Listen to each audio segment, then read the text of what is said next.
Ok, donc là, on va parler de l'échauffement. L'échauffement, c'est vraiment important pour pas se blesser, pour bien préparer sa séance et rentrer dans la séance sans se faire mal.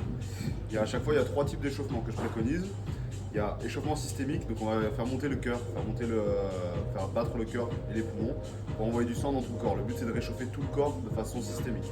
Deuxième échauffement, il y aura l'échauffement articulaire, qui là va concerner plus les articulations, comme son nom l'indique. Le but, c'est de faire monter en température sur les articulations, de préparer les articulations pour ne pas se blesser. Ok, donc je pense surtout aux hanches, aux genoux, aux épaules qui sont des articulations fragiles et sur lesquelles on peut avoir des problèmes. C'est surtout sur ces articulations-là qu'il va falloir être vigilant. Troisième échauffement, échauffement nerveux, donc ça va être sur les montées en charge, chaque exercice que vous avez à faire, de ne pas tout de suite travailler à la charge habituelle, mais de faire une charge intermédiaire ou deux charges intermédiaires pour monter nerveusement et être capable de bien recruter ses muscles. Donc le premier échauffement, je préconise deux machines pour échauffer vraiment tout le corps. Il va y avoir la première machine, ça va être le vélo elliptique. La deuxième machine, ce sera le rameur. Le rameur qui est un peu plus technique. Dans un premier temps, en général, je conseille le vélo elliptique. Pour le vélo elliptique, on lance la machine.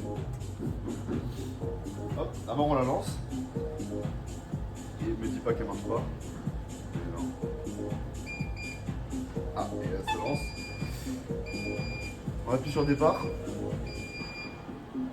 Et on reste pas à pédaler dans la smoule, on va forcément augmenter la résistance. Donc si on est assez puissant, assez costaud, on peut tout de suite monter à 15.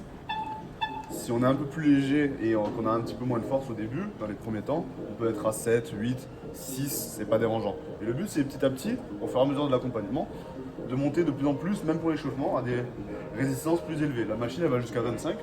J'ai pas mal de clients qui sont montés jusqu'à 25 à la fin de leur échauffement parce qu'ils sont capables de s'échauffer avec beaucoup de résistance. Donc là on prend les mains pour échauffer le haut du corps, on tire et en même temps le bas du corps. D'accord? On se fait entre 3 et 4 minutes, ça suffit pour faire monter la température.